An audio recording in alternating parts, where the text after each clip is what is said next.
Saudações em Cristo Jesus para você que está conectado no canal Verbo, Bíblia e Teologia. É a primeira vez que você está por aqui?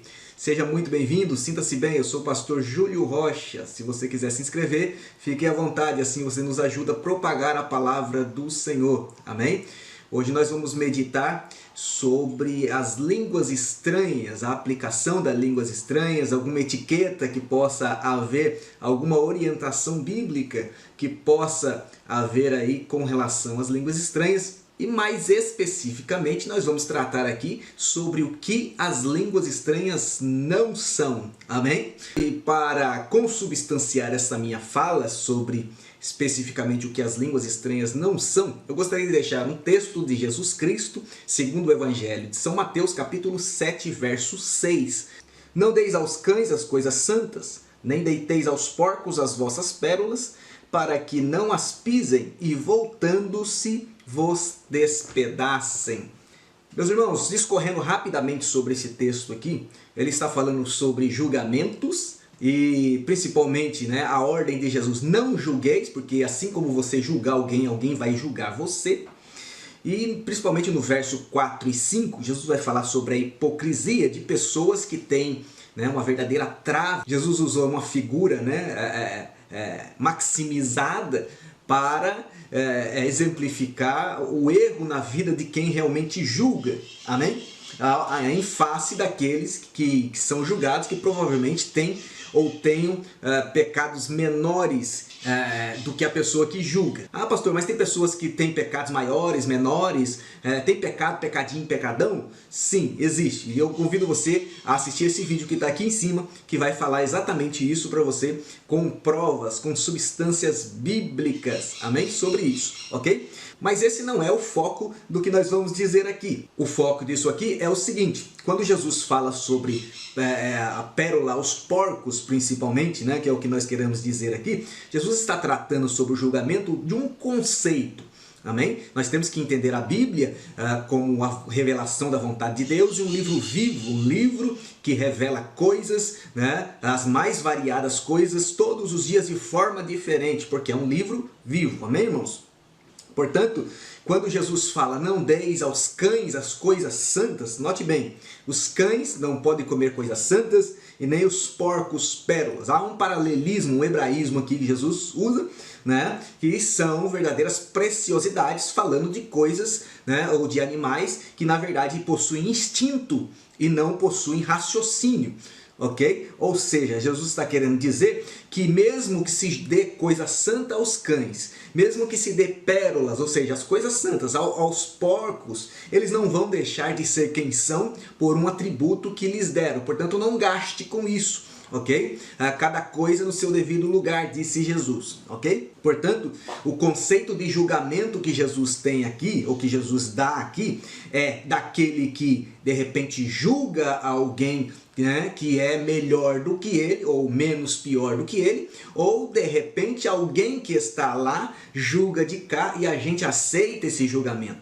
Portanto, o julgamento segundo Jesus não pode nem colocar coisas e nem tirar coisas. E o julgamento, na verdade, eu não posso nem fazer e nem aceitar certos julgamentos. Amém, irmãos? Baseado nisso, é muito comum nós vermos aí, hoje em dia, certos julgamentos que se fazem acerca de pessoas, na verdade são maus julgamentos que são feitos a pessoas, mas para um sentido bom. Aliás, eu diria até que são bem intencionados, em dizer, aquele é ungido por Deus, e esse não é. E qual é o critério que se usa para esse julgamento? Não, ele fala língua estranha, esse não fala.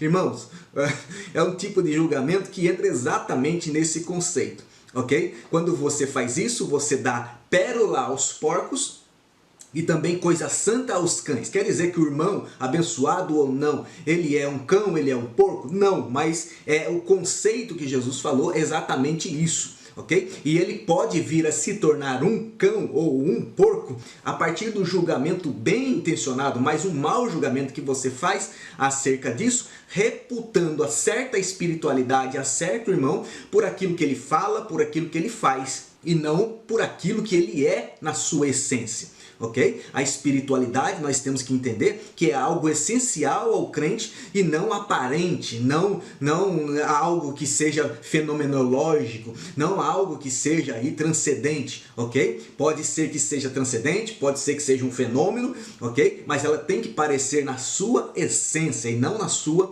aparência. Amém, irmãos?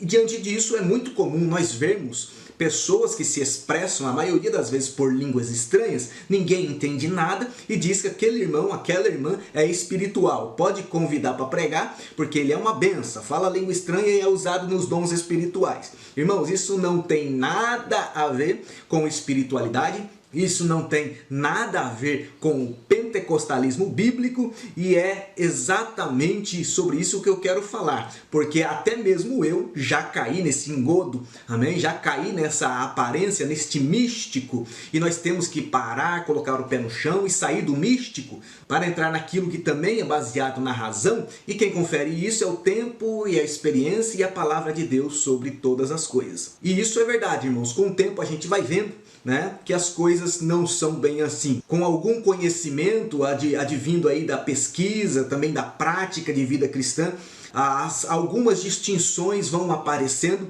entre aquilo que a pessoa diz ser, aquilo que a pessoa fala e aquilo que a pessoa é na realidade. Dessa forma, fazer certos movimentos não indica necessariamente, repito, a espiritualidade. Porque esse tipo de espiritualidade, principalmente no pentecostalismo, ele não se refere a uma essência, e sim apenas uma evidência do pentecostalismo. E dessa forma nós vamos passar aqui a discorrer então sobre esses falsos julgamentos, sobre a roupagem aí, né, de boas intenções, mas que são maléficos para aquelas pessoas que assim julgam como sendo, né, uma coisa de Deus, uma espiritualidade, uma manifestação de unção, dizendo aos irmãos o que língua estranha não é e não significa segundo as Escrituras. Amém, irmãos? Em primeiro lugar, línguas estranhas não são uma demonstração de poder. E isso nós fazemos questão de frisar que, em hipótese alguma, pode-se comparar língua estranha à manifestação de poder. Amém? Nós temos por definição no pentecostalismo clássico e também na declaração de fé das Assembleias de Deus, que o batismo no Espírito Santo é um ato subsequente à salvação, é um revestimento de poder do alto, cuja evidência inicial é o falar língua estranha. Amém? Paulo vai falar um pouquinho sobre isso também, nós vamos falar um pouquinho sobre isso aqui, orientando quanto ao falar em línguas estranhas e incentivando também em horários específicos, em momentos específicos, essa manifestação. Portanto, o revestimento de poder do alto é o batismo no Espírito Santo, é o Pentecoste que veio, é o revestimento de poder, amém. Mas a língua estranha, ela é uma evidência deste revestimento do poder. O revestimento de poder, ele vem de uma forma muito mais robusta, muito mais pneumatologicamente estabelecida do que é vaga e precariamente estabelecido por muitos em um julgamento falso acerca de um pretenso poder do alto. O que eu estou querendo dizer com isso é que um simples ato de eu estar com o microfone na boca e com a prerrogativa da pregação não quer dizer que eu, falando língua estranha, estou ali cheio do poder. Pelo contrário, eu já vim cheio do poder de casa, amém? E isso está se externando através de uma evidência e não de um poder que é pretensamente aí sugerido, julgado como sendo pela maioria dos cristãos. Isso precisa ser ensinado, isso precisa ser enfatizado. Línguas estranhas não são demonstração de poder do céu, amém? São apenas uma evidência de que você tem esse poder. Amém, meus irmãos? Paulo vai destacar esta demonstração de poder do que de fato simboliza línguas estranhas quando ele escreve na sua primeira carta aos Coríntios, capítulo 2 e verso de número 1, 2, 3, 4 e 5, aonde ele diz o seguinte: E eu, irmãos, quando fui ter convosco, anunciando-vos o testemunho de Deus. O que é o testemunho de Deus? Ele vai dizer aqui: não fui com sublimidades de palavras ou de sabedoria. Não está baseado na minha razão. Alguém vai dizer, não, mas é na emoção, é no intelecto, é na espiritualidade. Vamos ver o que ele diz. Porque nada me propus saber entre vós, senão a Jesus Cristo e este crucificado. E eu estive convosco em fraqueza e em temor, em grande tremor. Agora o verso 4. A minha palavra e a minha pregação não consistiram em palavras persuasivas de sabedoria humana, mas em demonstração do Espírito e de poder. Que demonstração de Espírito e de poder é essa? Para que a vossa fé não se apoiasse na sabedoria dos homens, mas no poder de Deus. Amém? O que Paulo está querendo dizer aqui? Nós devemos notar que Paulo diz no verso de número 4, que diz a minha palavra e a minha pregação. O que Paulo pregou está no verso de número 2. Cristo Jesus e este crucificado. Amém? E o testemunho de Deus, que é a mesma coisa. E ele fala no verso número 5, para que a vossa fé não se apoiasse na sabedoria dos homens, mas no poder de Deus. Que poder de Deus é esse? Romanos capítulo 1. O evangelho é poder de Deus para a salvação. E isso nos leva diretamente ao fato de que em Romanos capítulo 10, verso 7, Paulo nos diz que a fé vem pelo ouvir e o ouvir a palavra de Deus. Só isso pode trazer fé para nós. Somente a palavra de Deus consubstancia, liberta o nosso intelecto danificado pelo pecado, os nossos sentimentos danificados pelo pecado, amém? Para poder corresponder ao evangelho de Cristo, recebendo a transformação espiritual através da palavra. Portanto, por este motivo, demonstração de poder vem através da palavra e não através da língua estranha. Portanto, o ato de uma pessoa falar língua estranha não quer dizer que ela está cheia do poder. Amém, irmãos? Mas se ela estará cheia do poder, se ela estiver cheia da palavra. Amém? Em segundo lugar, o que línguas estranhas não são? Línguas estranhas não são termômetro para a espiritualidade. Amém, irmãos? Não quer dizer que uma pessoa é mais espiritual que a outra porque ela fala língua estranha. É isso que eu estou querendo dizer aqui. Em 1 Coríntios capítulo 14, do verso 1 ao verso 6, nós temos aí a deliberação do apóstolo Paulo sobre o uso da língua estranha e também dos dons. E olha o que Paulo prefere. Paulo prefere aí o dom de profetizar, porque quem profetiza consola, exorta e edifica. Mas quem fala língua estranha, segundo Paulo, fala somente a Deus. Amém? E edifica-se a si próprio. Amém, irmãos? Portanto, há uma maior espiritualidade. Há uma espiritualidade florescente quando nós verbalizamos a vontade de Deus através dos dons que Ele deu para a igreja. E os dons não são para pessoas, são para a igreja. Amém? E a língua estranha, embora ela seja um revestimento de poder dado à pessoa, essa pessoa faz parte de um corpo. Ela é uma pessoa corporativa. E ela precisa edificar a igreja. Tudo que Deus deu para as pessoas, deu contemplando o ministério do corpo. Amém, meus irmãos? Portanto, a espiritualidade está na vida do corpo. A espiritualidade está na sua participação no corpo e não no ato de você falar a língua estranha. Logicamente que isso reflete de lá para cá, amém? Mas o objetivo é lá e não cá. Em terceiro lugar, o que línguas estranhas não são? Elas não são uma massa, elas não são um tampão para preencher espaços na mensagem. Quando o pregador às vezes perde o texto, quando às vezes o cantor esquece o hino, ou quando às vezes não tem, ele precisa de algum espaçozinho que sobrou ali, ou que ele mesmo precisa, ele vai e preenche com língua estranha e todo mundo, oh glória, Deus está manifestando. Não, irmãos, lembremos, não é demonstração de poder, não é termômetro de espiritualidade e também não é massa para preencher buraco no meio de pregação. Amém? As línguas estranhas, ela tem um papel de edificação para mim mesmo, segundo Paulo, já citamos aqui 1 Coríntios capítulo 14, do verso 1 ao verso 6, e também tem papel para edificar a igreja do Senhor, desde que acompanhada de mensagem, desde que acompanhada de algum sinal que seja característico externo, para que outras pessoas, principalmente os não fiéis, possam captar a mensagem que vem de Deus através da vida daquela pessoa que se julga ser espiritual. Amém, meus irmãos? Portanto, nada de enfeitar, nada de florear mensagens com língua estranha. Amém? Isso não edifica ninguém a não ser a si. Em quarto lugar, línguas estranhas não são, nunca foram, nunca serão um cartão de visita de um crente. Amém, meus irmãos? Deus, quando quer olhar para você, ele não vai ver a língua estranha que você fala. Os homens, quando vão ver a sua crença, quando vão medir a sua espiritualidade, e o mundo, acredite, o mundo mede isso, eles enxergam, amém? Enxergam tanto um lado quanto o outro. Há um discernimento natural no ser humano por causa do espírito que Deus colocou nele, corpo, alma e espírito, que o leva instintivamente a detectar aquilo que é diferente em relação àquilo que ele vive. Por isso e até por isso o homem é tricotomista.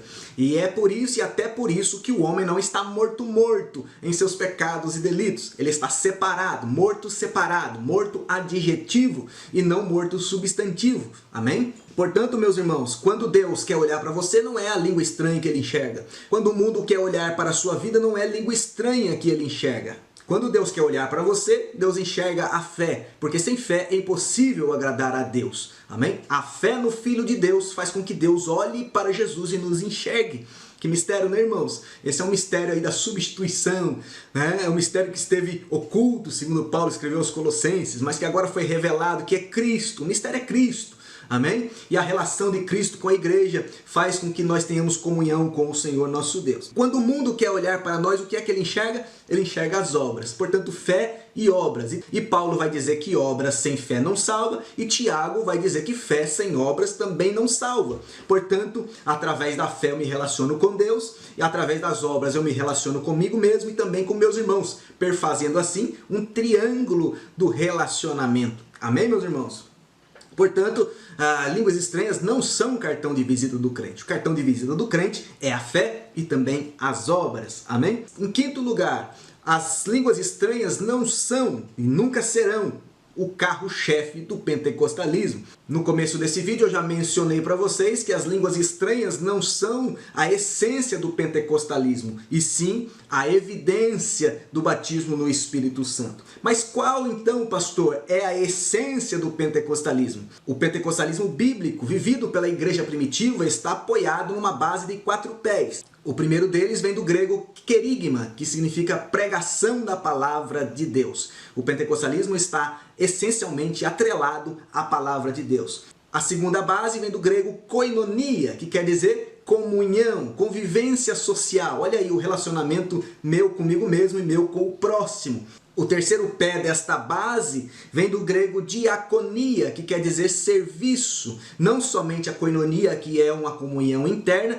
mas também o serviço, que é uma espécie de comunhão externa. Comunhão não essencial, mas através de projetos sociais, através de serviço, tanto dentro como fora. Amém?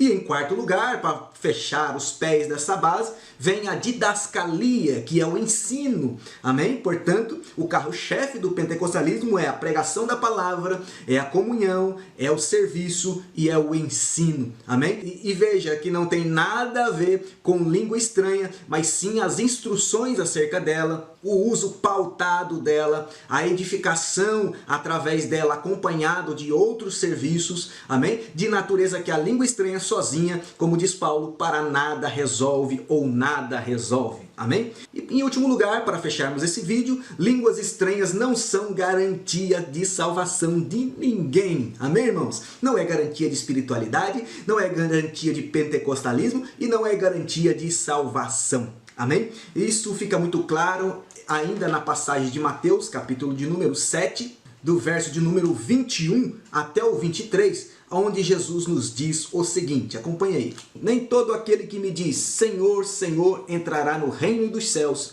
mas aquele que faz a vontade de meu Pai que está nos céus. Para um pouquinho aqui.